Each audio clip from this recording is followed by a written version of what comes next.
my mother spent years of her life pretty isolated when she moved to Maine from Rhode Island and raised her family, working in a factory. She did not belong in. My mother is a ray of light, and that light is something that light was quite dim for many years because of depression, because of isolation, because of anxiety. And so to see the shedding of the veil and the light coming out and shining for me was incredibly powerful in seeing my mom have joy. She retired from working in a factory for 25, 30 years to go take care of her own mother who had Alzheimer's. So she moved to Rhode Island and she lived with her mom and she took care of her mom, and she couldn't travel. She couldn't do the things that she had set out to do, before retiring. She couldn't do that. She had to take care of her mom. And while she was caring for her mom, she started developing symptoms of dementia. So I had spent many years as a child just wanting her to have a sense of peace and not have to struggle. And then for her I thought when she retires, she'll be happy. Mm-hmm. And then she had to retire to go take care of her own mom. And she was isolated still. So, and then to develop symptoms while you're caring for your own mom. And then your mom has to go into a nursing home because you can't care for her anymore because you have dementia. I'm Dr. Regina Kepp. I'm a clinical geropsychologist, which means that I'm a psychologist who specializes with older adults and families. And this is the Psychology of Aging podcast, your go-to resource for mental health and aging. If you've been following me for a while, well, actually, if you've been following me since even before I had my podcast, I had a little video show called the Caring for Aging Parents show. And one of my first interviews was with MJ Grant, or Mary Jane Grant. You may know MJ from a video that she posted that went viral. It's a video of her speaking with her mom, Carmen, in her car. Her mom, Carmen, is deaf, and MJ is using sign language and communicating with her mom. Her mom, who has dementia, doesn't recognize her, and there's this beautiful exchange of MJ being with her mom, being present with her mom, and kind of explaining gently or just answering her mom's questions about that, in fact, MJ is her daughter. And it's the most touching, lovely video you will ever see. I will link to that video in my show notes. But after that video came out a couple of years ago, I reached out to MJ and asked if I could interview her to share her story, and she said yes. And so I interviewed her for that video show, the Caring for Aging Parents show. I don't do the Caring for Aging Parents show anymore because now I do the podcast and write a lot of blogs and create guides and all sorts of things. But today I want to share that interview with you where MJ talks about what it's like to care for her mom with dementia who's deaf. At the time that we interviewed, she was also caring for her mother-in-law who has dementia and was also living with her. And just the complexities of having both her mom and her mother-in-law in her home. At the time of this podcast release, I believe that her mother-in-law no longer lives in her home and has since moved to, I think, long-term care, memory care. And MJ's mom, Carmen, is still living with her. One of the reasons I am sharing this interview on the podcast today is that MJ is raising money so that she can make a documentary about her life and experiences of caring for her mom, who's deaf, with dementia.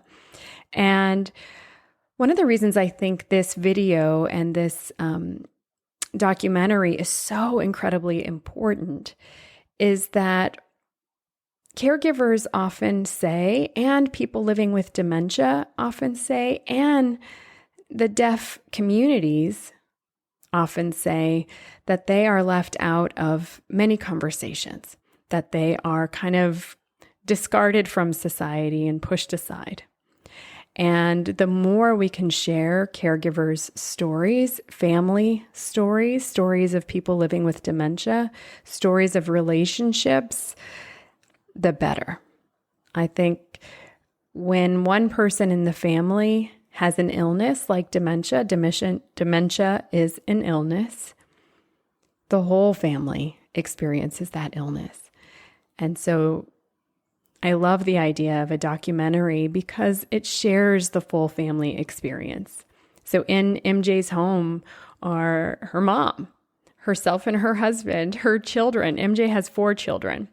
I don't think all of her 4 kids are living at home, but her kids range from young adult to I think 6 or 7. If you would like to contribute to MJ's documentary, I will link to her sponsorship page on the show notes. And you can contribute as little as $25. And so if that works for you, and if you can do that, maybe consider it so that we can all be a part of sharing stories of families, of caregivers, of people living with dementia, of children living with grandparents with dementia. These are stories that need to be told and heard and seen and valued. All right, let's jump into my interview with MJ Grant. We connected because I saw your incredible Dementia Can Be Beautiful video, which you had on YouTube, and then I saw somehow on Facebook, and I grabbed it and said, "Oh, this has to be shared with the world." And so then I posted it.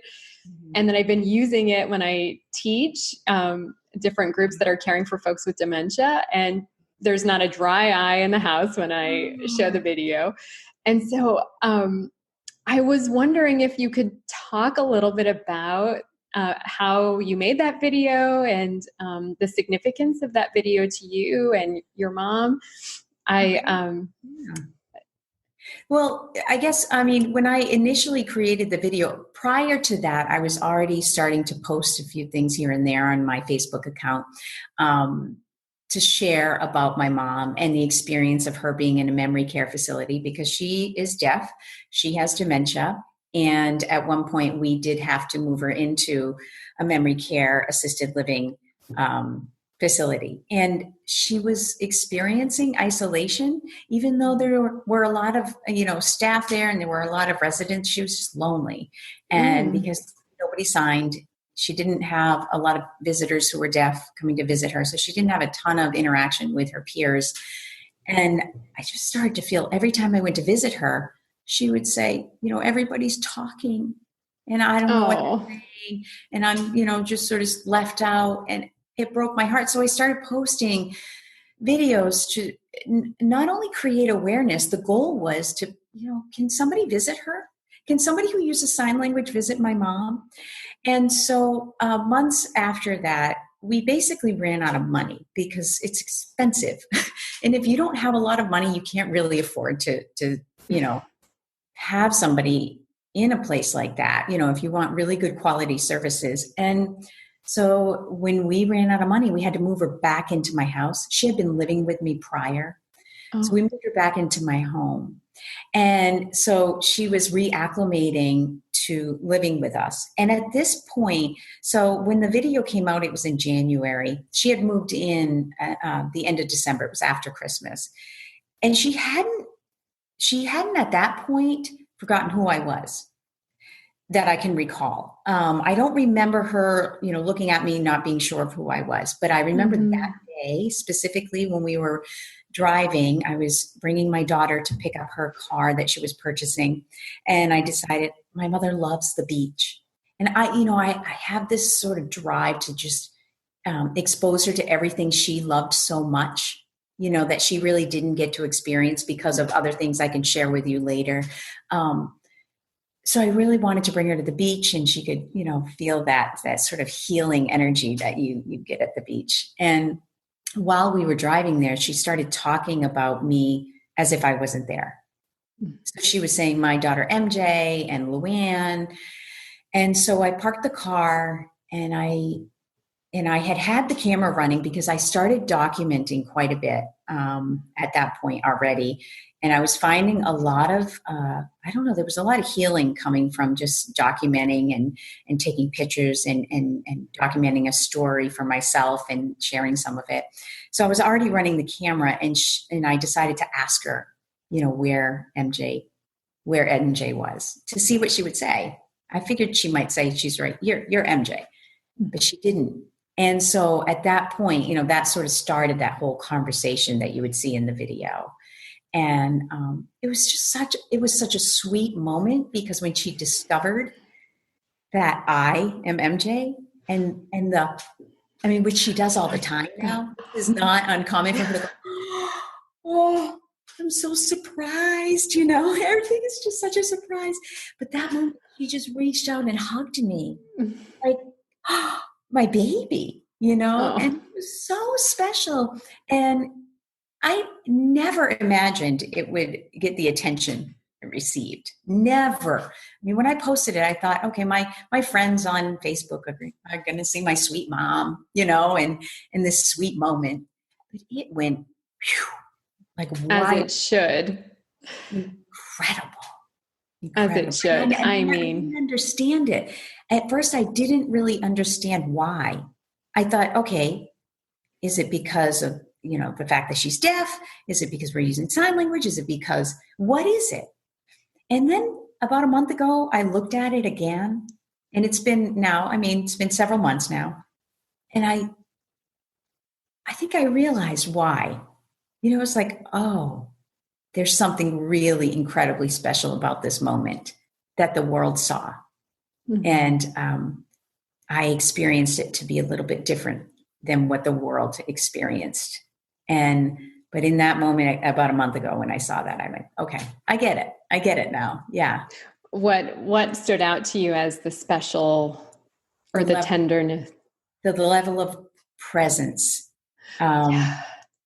The level of presence and how I demonstrated. And it's hard to talk about it, because it's sort of like, it's saying something positive about myself, right? Which is great. As a culture, as a society, we don't often do. But it's like, MJ, you demonstrated being present with your mother and patient and kind and curious, and regardless of what path going on. And having a little distance from the video and seeing it again, it was like, okay, I get this. I get it now. So before, the takeaway for me was, wow, just experiencing those sweet moments in life and just cherishing them. And, that's really special. And there's this whole other element of presence that was so incredibly powerful in that video. Like, one of the things that really stood out to me, along with the presence, is you had so much grace, and your mom did too. I think the presence that you're talking about is that you were present with her, and that she was matching that. Yes. And just the connection, even in the midst of not knowing, was so beautiful. And the other thing that strikes me is that, because I work a lot with people who are caring for folks with dementia, is that they call dementia the long goodbye. And so when there are moments like this where the person with dementia doesn't remember you, it can be so painful, and it can be a layer of the grief process that gets like torn off. It's just so raw and painful. And a lot of people talk with me about the grief when their loved one doesn't recognize them, and how it's kind of like torture, and that your experience with it, you were giving another view of what that could be like. And I wonder for you, if you had that moment of pain and loss, or because you seemed so in the moment. That's, in that moment, what I experienced was joy. And because my mother was so, I don't know, I didn't experience a sense of grief in that moment, or a sense of loss. And I know a lot of people see that and think, oh, how did she do it? How did she sit there? How did she not cry? Because my mother was happy. I don't know. I think it's just that I've always wanted my mother to experience joy. And one of the things that a lot of people don't realize is, because I don't think I've really talked publicly about it, is that my mother spent years of her life pretty isolated when she moved to Maine from Rhode Island and raised her family, working in a factory. She did not belong in. She just, my mother is a ray of light, and that light is something that light was quite dim for many years because of depression, because of isolation, because of anxiety. And so to see the shedding of the veil and the light coming out and shining for me was incredibly powerful in seeing my mom have joy. She retired from working in a factory for 25, 30 years to go take care of her own mother who had Alzheimer's. So she moved to Rhode Island and she lived with her mom and she took care of her mom, and she couldn't travel. She couldn't do the things that she had set out to do, before retiring. She couldn't do that. She had to take care of her mom. And while she was caring for her mom, she started developing symptoms of dementia. So I had spent many years as a child just wanting her to have a sense of peace and not have to struggle. And then for her to, I thought when she retires, she'll be happy. Mm-hmm. And then she had to retire to go take care of her own mom. And she was isolated still. So, and then to develop symptoms while you're caring for your own mom. And then your mom has to go into a nursing home because you can't care for her anymore because you have dementia. Mm-hmm. Oh, the tragedy. Yeah. The pattern and the tragedy. Yeah. How old was your mom when she started to develop symptoms? I found an email from my sister back in 2009. And it said, don't forget to ask the doctor about her memory. I'm concerned about her memory. Mm-hmm. And so it must have been 2008, 9, that time frame. And then we got her assessed, and, she definitely had vascular dementia at that point. And about 6 years ago, we had to move her back home to Maine. And so she really didn't get to experience her life the way she had envisioned, because she would always say, when I retire, I'll do this. And so someday she's going to be happy. And she didn't get that. But now she's so joyful. And it's like, it doesn't always have to match what you thought it was supposed to look like. And joy can come from other places. It doesn't have to be from traveling. It can be from even just that moment of presence. And so there are a lot of moments of presence that I share with her, and I see joy. And, kind of through the lens of a little girl who just wanted her mom to be really happy,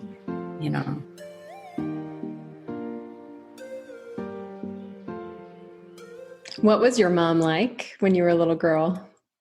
My mom was, she was a good mom. She was very dedicated to being with my sister and I. She also was a survivor. Having worked in the factory, she was not happy. There was, my dad worked there too. So they had each other and maybe one other deaf person, but nobody really signed. Mm-hmm. So she felt isolated. So she would come home. I would sense depression, and I would sense feeling anxious about things. I don't think she ever felt embraced by the deaf community here in Maine because she didn't grow up here. She grew up in Rhode Island. So I saw a mom who loved to make bunny cakes during Easter, who loved to make chocolate chip cookies and would let my sister and I lick the, little the batter. Yeah. And she was a mom who wanted everything to be fair for us.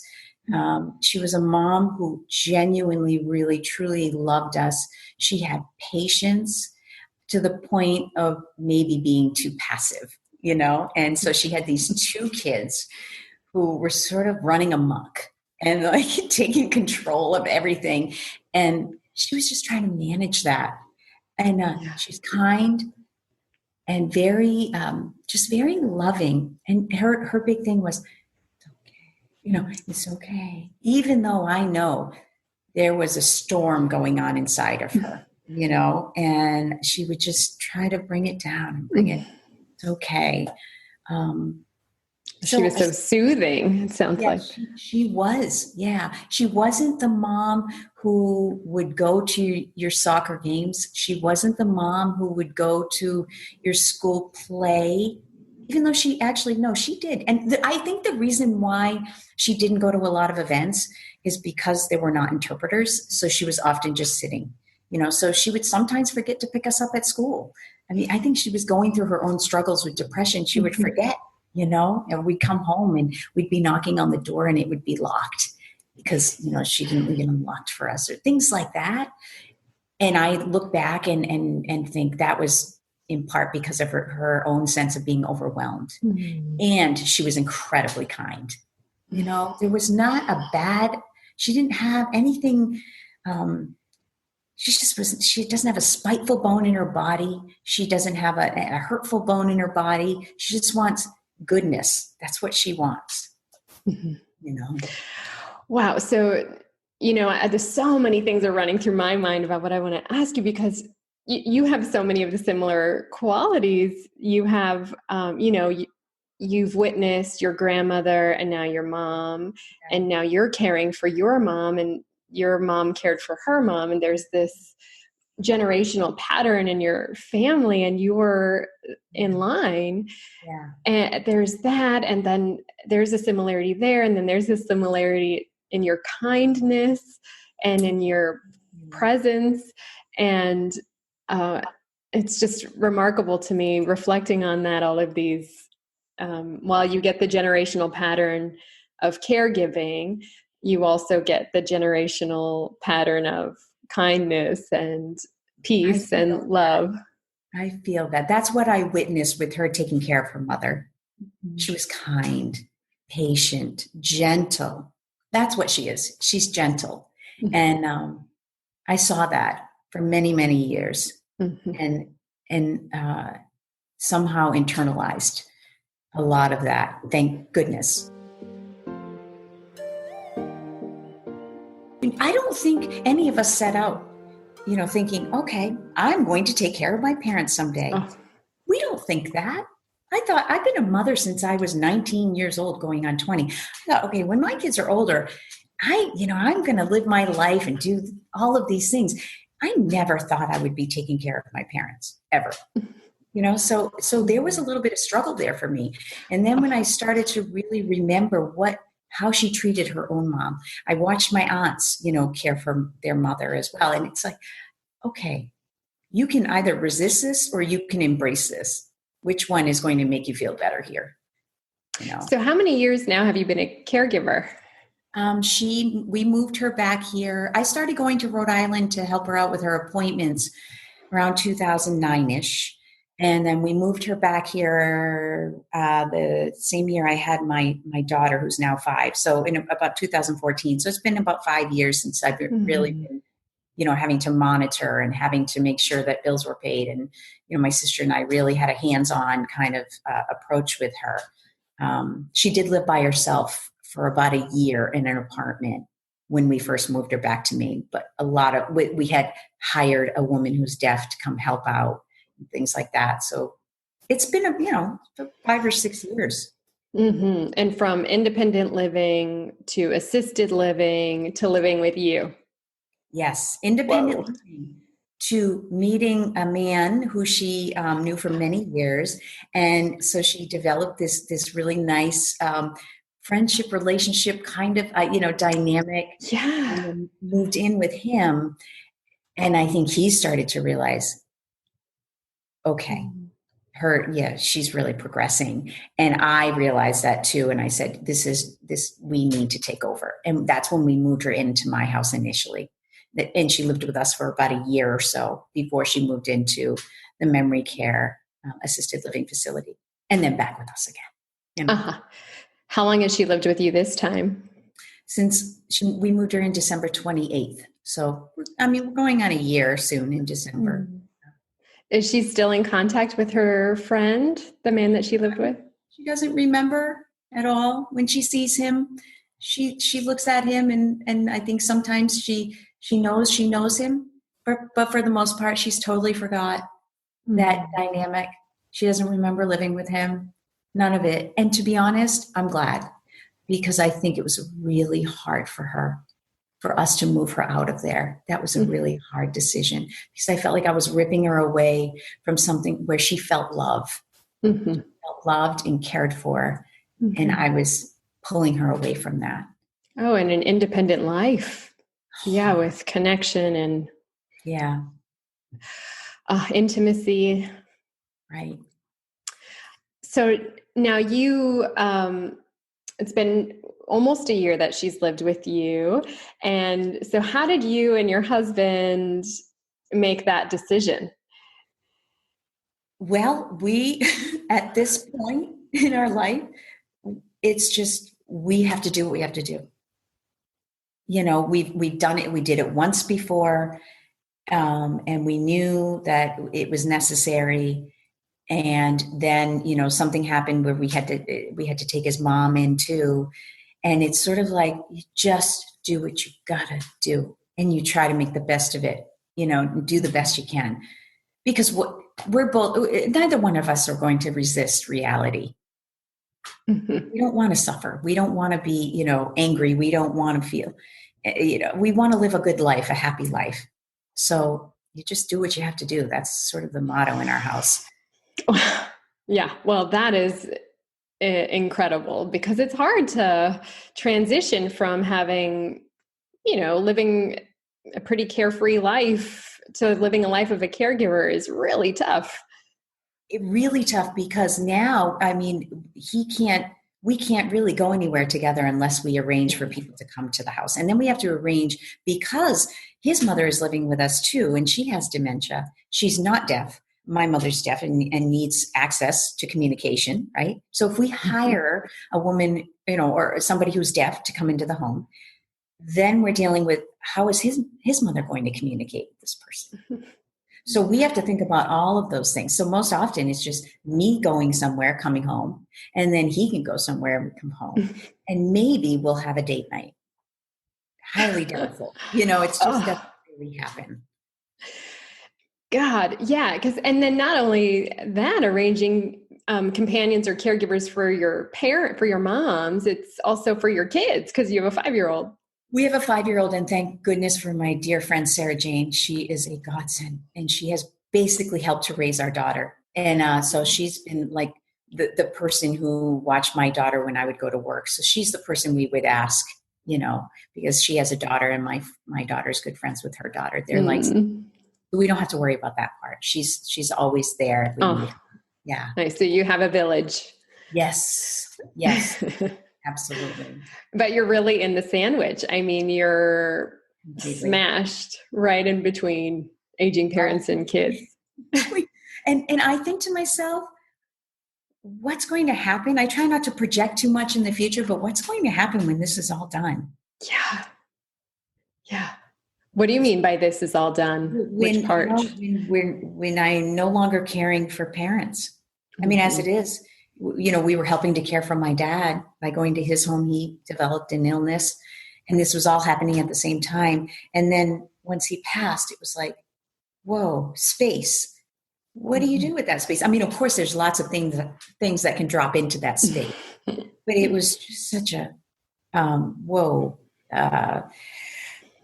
incredible feeling to not have that anymore. This has been such a huge part of my life now.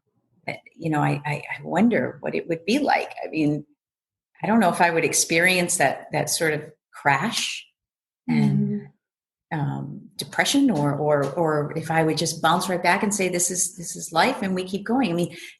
Now, especially since that video, my mom, she's been highlighted so much, that I feel like in some ways it's like she will leave behind a beautiful legacy, and it will be really tough because it's been such a huge part of our lives. Right. So I do wonder what that's like for other people, and what that will be like for us as a family. I'm sure it will be all of it. I'm sure there will be days that are crash and burn, and other days that are the memory of her is joyful. I'm sure it will be all of it. That joyfulness that she brings into our home, incredible. I mean, every moment. Are there moments where she's not easy? The moments when she goes into the bathroom and we need to use the bathroom. And it's like, oh, no, she's in the bathroom. The light, we have a light on the outside and the light is broken on the ceiling and we've yet to replace that light bulb. So we have a light inside the bathroom. So the easy thing would be to fix the light bulb, right? To fix that light so we can flick the light. So you can let her know. Yeah, use the bathroom, but instead we don't fix that. And we go, just go in the bathroom. We hold it. The shower upstairs is not working. And we're all like, no. It's become a running joke in our house. No. So you hurry up and shower after she goes to bed. Oh my gosh. I get up at the crack of dawn and I'm like in that shower. We're all just like analyzing the bathroom before she gets up. I mean, the moments like that, sort of funny. But no, she does not. She's at a really interesting stage in this, with her dementia. She's just happy all the time and accepting, embracing, and So now, how do you talk with your kids about dementia? So you brought her to live with you when your daughter was 4? Yes, 4, right. And she had already lived with us previous to that when my daughter was 4. But now that my daughter is 4, I mean, I had taken her to go visit, and so she knew that Mammy had dementia. She knew that she forgot a lot. But we finally reached a point we had to look at her, and it just came to me one day, and I don't know how, but I said to her, because she was getting frustrated with my mother repeating the same questions, where's Mama? Where's Mama? How old are you? What's your name? Who are you? And she would just look at my mother like, I can't, stop. Stop. Now she just looks at her like, and she gets really frustrated. But I said to her, Alana, she's like Dory from Finding Nemo. And, I made the connection. I know now that apparently that movie was purposefully, I think it was purposefully created to create more awareness about dementia and Alzheimer's, maybe. I mean, by casting Dory as the character who always forgot. But I didn't realize that, I've seen the movie, but I didn't realize, that might have been some of the intent. And maybe it wasn't. Maybe I just made that whole thing up. I don't know. I like it. I'll buy it. So, but in that moment, I said to my daughter, she's like Dory. And then so when in moments she would get frustrated with my mother, I would say, Dory, she's like Dory. She can't help it. She can't. And it doesn't take a level of frustration, but she started to understand it better, and it's hard for her. I think it's endearing in moments, and in other moments it's hard, and she just wants Mommy to herself. She'll say, she's recently started saying, you like Mammy better. My mother requires a certain level of attention she requires eye contact. She requires me to be in the same space with her when we're having a conversation. She's lost her vision in her right eye. So she requires a certain, kind of positioning. So I have to be really focused when we're communicating. And when my daughter's saying, Mom, Mom, Mom, Mom, and I'm trying to engage in a conversation and give my mom that moment of presence, and I have to break, eye contact, hold on a second, and look at my daughter who's going, Mom, Mom, Mom. She's sensing that, struggle, me being in the middle, and she just wants to pull me away from it and have her Mommy to herself. Oh, yeah. It's heartbreaking. Yeah. Oh, and then you're constantly in the middle. I'm constantly in the middle, and I think, well, I'm the adult. I can handle this. I'm the adult. She's the child trying to figure out, why can't I just have my mom to myself? So I have to be really conscious and aware of taking time with my daughter without anybody around, anybody. And that's hard. Oh, yeah. And what you just shared, the moment you said, well, I'm the adult, I have to find a way to be steady in this. It reminded me of you describing your mom having this inner turmoil and still being soothing. And just going to, but I think, and this is probably me reading way too much into it, but it's just, I don't think you're reading into it. I think that's exactly what it is. I mean, in those moments, it's just like, you just got to pony up, MJ, and you're just going to have to be the adult here. Because parts of me, I'm still that little girl, CODA, child of deaf adult. In those moments, there are moments that I'm that little girl, CODA, that little child of deaf adults is screaming, why can't the world embrace sign language? Why can't everybody just sign? Why am I here to even bridge communication between my kids and my mom? Why? And so I mean, screaming for the injustice, screaming for the frame in which the world generally views people who are deaf, and just screaming for everyone to just embrace each other and embrace communication and be accessible. Those are the things that come up for me in those moments, because I truly have always been in the middle, always trying to be the bridge, and even in my own family, in my own home, with my own children, because they don't really sign. And for a number of reasons, because my mom was brought up during an era, it was like people who weren't deaf, sort of had all the power in decision making about, what kind of communication, or language you would decide to expose your child to who was deaf. So should we use sign language or should we speak? Should we, so that by and large, the majority community would say, you want to teach your kids to be like us, right? So my mother grew up feeling subservient, just inferior to, folks who are not deaf. And so as a result, I have my hearing children. She would speak to them. And I would say, you don't have to speak to them. You can sign and expose them. And she would say, no, they're hearing. I have to talk. Oh, that's sad to me. It's incredible. Oh, yeah. And indicative. Well, it's denying her. It's denying her to have a relationship that she could be developing with her grandchildren. It's denying my children that experience of being able to communicate freely with their grandmother and getting to know her and my father on a very deep level. And it's just such a reflection of such a broken system, and it makes me really sad. And so all that stuff comes up for me. Oh, yeah. Well, it's not only broken, it's oppressive, and it denies humanity to be fully engaged. Thank you. Why are we not just embracing everybody as they are, and however they communicate? Let's all be part of it. We're all in this together. And when I say that, we are literally in this together. Why are we dividing? Why are we separating ourselves from other individuals? Why? Why not embrace it? And so, yeah, I deal with a lot of that kind of stuff. So you're bridging between your mom and your children, and you're also bridging between your mom and society, because you've been interpreting for your mom and your parents for your majority of your life. Is that right?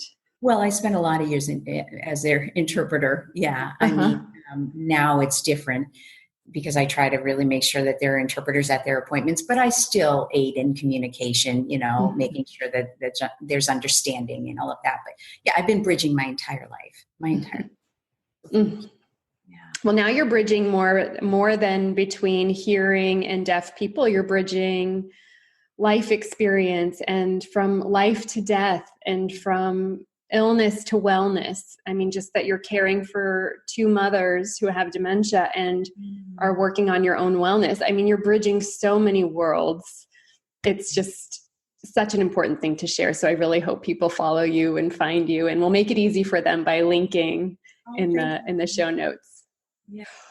Well, thank you. It just is such a gift for me and such an honor for me and my listeners to get to meet you on a really personal and intimate level. I mean, your willingness to share some of the deepest experiences in life is just a beautiful thing. So thank you so much. Thank you. This has been truly an honor, and I really appreciate the opportunity to share my story. MJ's willingness to share about the legacy of caregiving in her family, about her transition to becoming a caregiver, about how she communicates with her children about dementia, about caregiving by demonstration, just by showing, and then also through talking, is so beautiful. People living with dementia, families living with dementia, stories of caregiving, the caregiver's experience. These stories need to be told, need to be seen, need to be valued. MJ is raising money to film a documentary about her life as a caregiver and her mom's life living with dementia and her family's life, including her children, living in a home where they're caring for MJ's mom, Carmen, with dementia. If you would like to contribute to MJ's documentary, I'll link to her sponsorship page on the show notes. You can contribute for as little as $25. And if you have not yet seen my new mentalhealthandaging.com website, I really encourage you to check it out. There are tons of great resources and information there for you. I have a great new guide called the Memory Loss and Mental Health Guide. In that guide, I share signs and symptoms of dementia. I share signs and symptoms of depression and mental health concerns and what to do if you're concerned about your older loved one. If you're noticing signs of memory loss or mental health concerns, download that free guide as well. I'll link to that in the show notes too. Oh, and if you haven't yet subscribed to this podcast, please, please, please subscribe. It really helps other people to find this show. I really want people to feel less alone in their caregiving journey. I want older adults to feel less alone in their mental health journey, in their dementia journey, if they have that. So please subscribe and leave a review. It really does help. All right, I'll see you next week, same time, same place. Bye for now.